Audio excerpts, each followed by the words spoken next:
SF증권방송 시청자 여러분 안녕하세요. 여러분들의 생활에 활력을 불어넣는 비타민 같은 시간 이윤희의 스마트 생활 정보입니다. 네, 지금 현재 밖에는 부슬부슬 봄비가 내리고 있는데요. 이렇게 봄의 시작을 알리고 있습니다. 하지만 이렇게 또 비가 내리고 나면요. 기온이 떨어진다고 하니까요. 건강관리에 유의하시기 바랍니다. 네, 오늘은 3월 3일 또 삼겹살 데이이기도 하는데요. 네, 회식을 하러 오늘 가시는 분들 꽤 많으실 것 같습니다. 네, 이윤희 스마트 생활 정보 오늘은 클래식 정보와 함께합니다. 그럼 지금부터 시작합니다.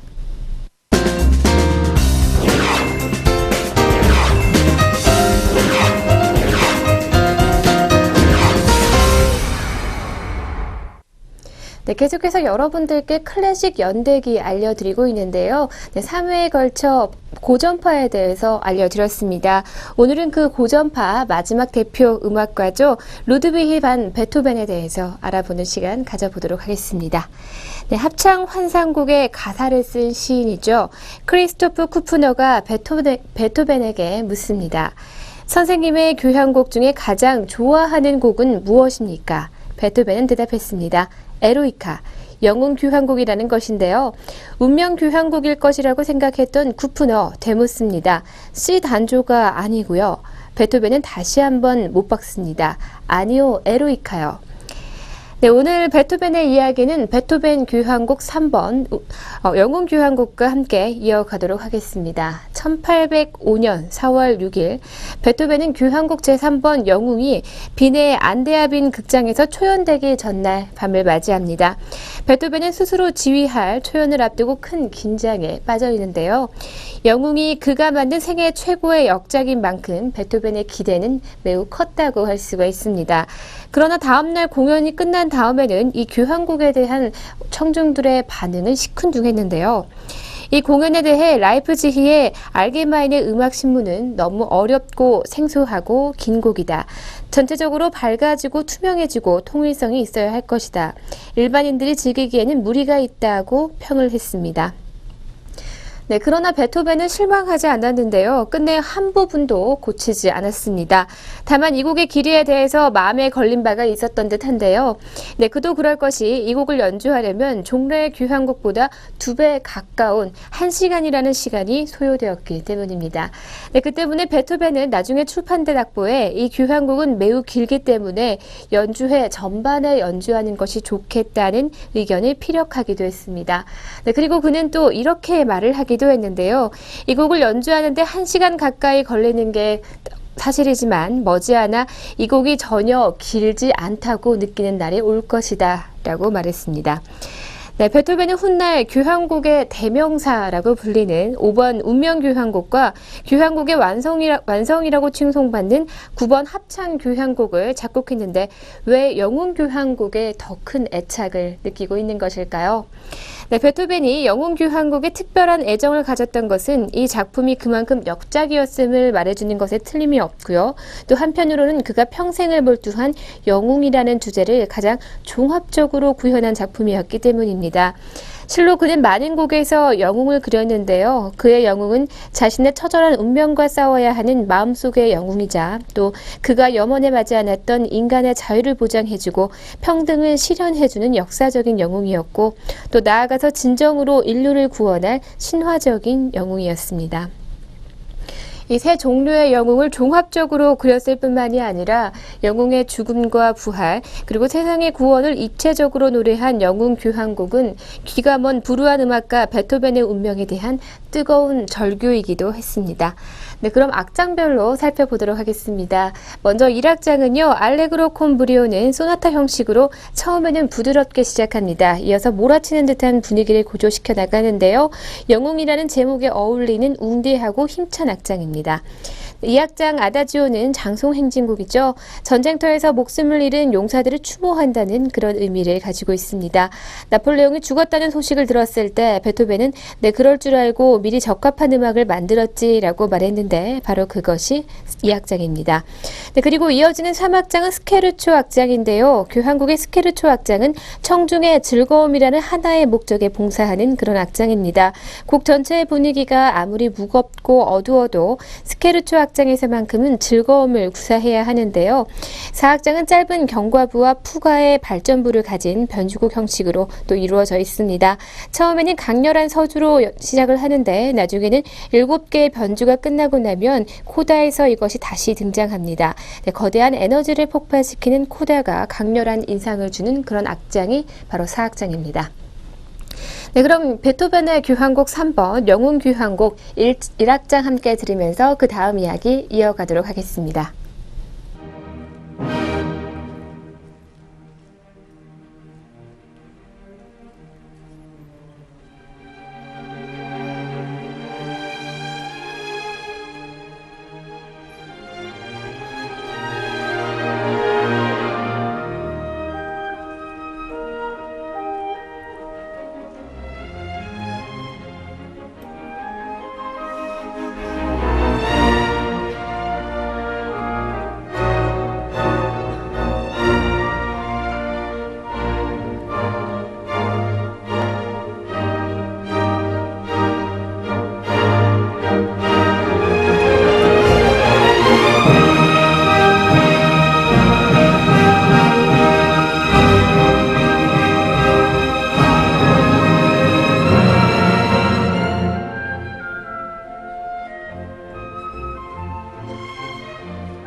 다니엘 바렌보임의 지휘로 베토벤 교향곡 3번 영웅 교향곡을 1악장을 함께 듣고 왔습니다.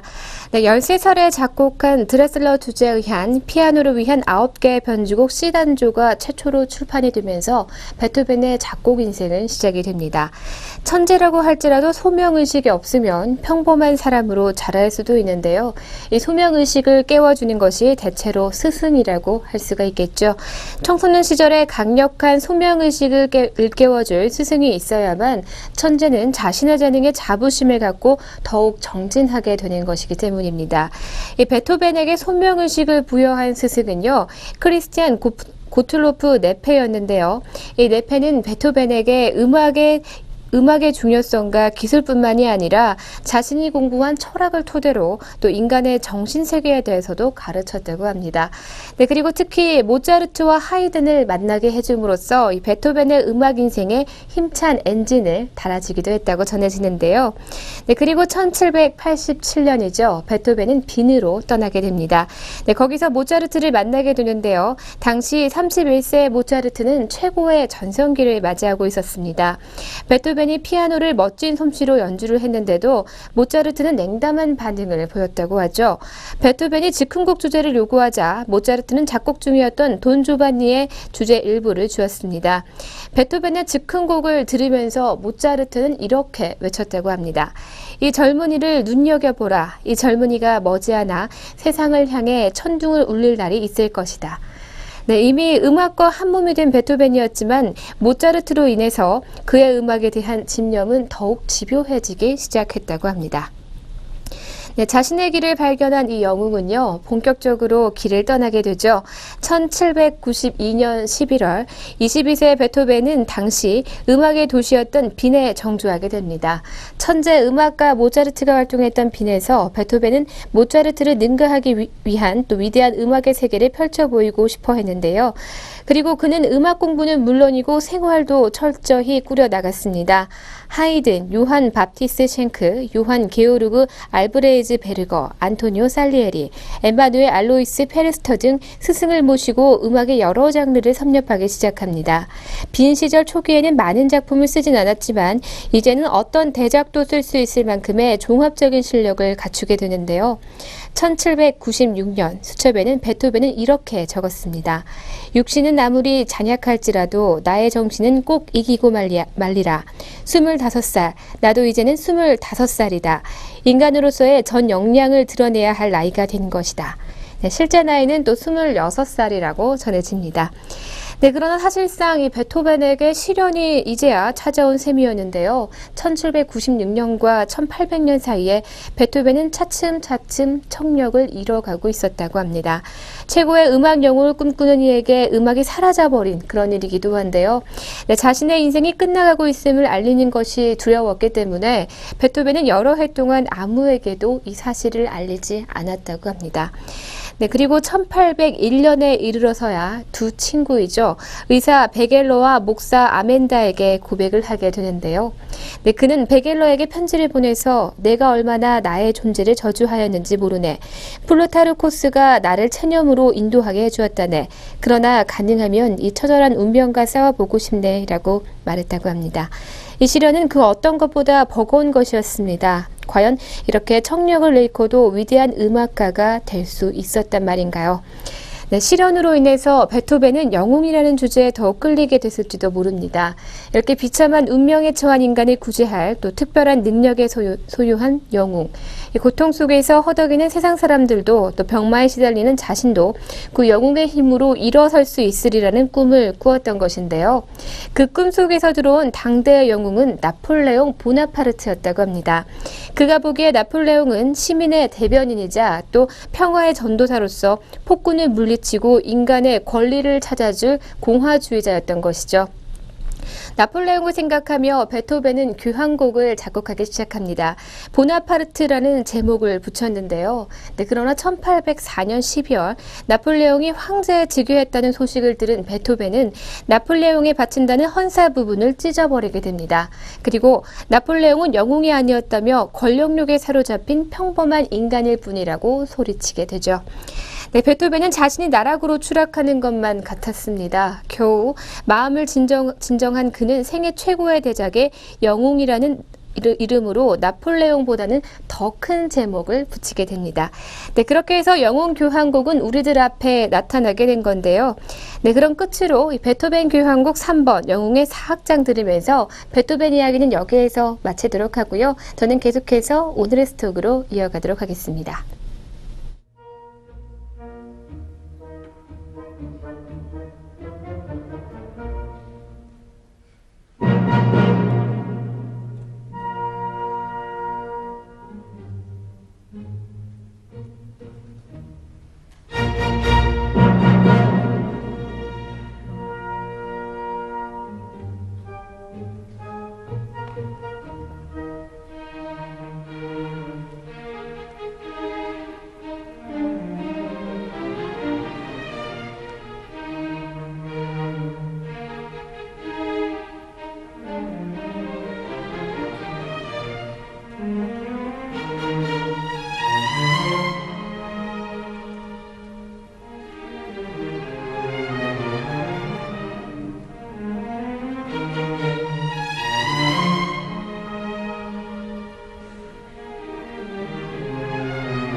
오늘의 스톡 시간입니다. 오늘도 증권사 추천 종목으로 두 종목 준비했습니다.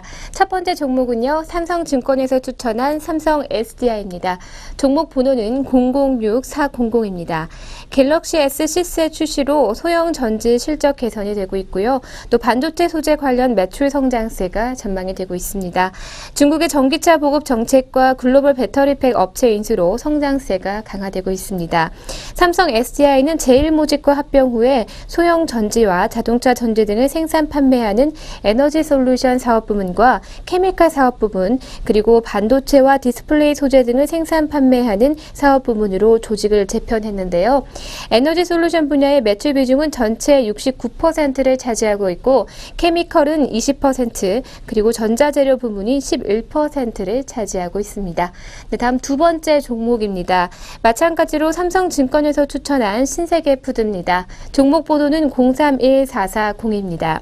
식자재 유통시장이 대기업 위주로 재편되면서 수익성 개선세가 진행될 전망이고요. 또 조선호텔 베이커리 사업의 합병으로 1분기부터는 턴어라운드 모멘텀이 부각될 전망입니다. 네, 동사는 매출 구조는 크게 세 부분으로 나눠져 있습니다. 단체 급식과 외식, 그리고 식자재 유통, 물류로 구성이 되어 있는데요. 이마트라는 캡티브 마켓을 기반으로 식자재 유통의 매출은 50% 이상을 차지하고 있습니다. 국내 식자재 유통 산업은 식재료의 품질을 중요시하는 소비자들이 늘어나고, 또 유통 구조의 단순화를 통해 원가 절감 노력이 지속되면서 중소형 업체보다는 대기업을 중심으로 재편되고 있는 그런 상황입니다. 네, 지금까지 오늘의 스톡으로 삼성증권에서 추천한 삼성 SDI와 신세계푸드에 대해서 알려드렸습니다.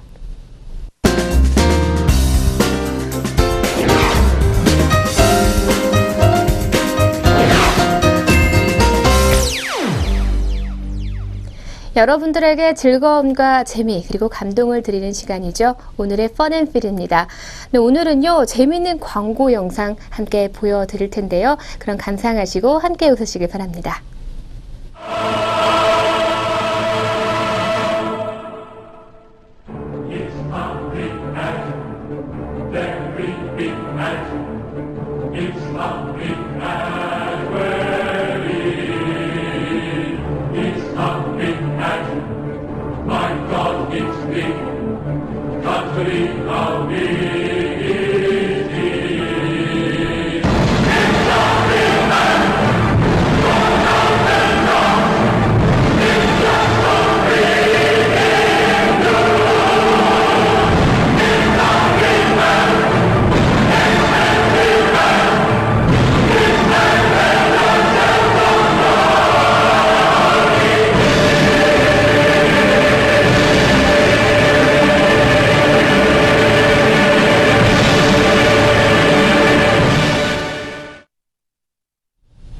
네, 노래가 너무 웅장해서 심각하게 봤는데 이렇게 자막과 함께 보니까 알고 보니 맥주 광고였습니다. 네, 함께 속 시원하게 웃었기를 바라면서 오늘의 펀앤필은 여기까지입니다.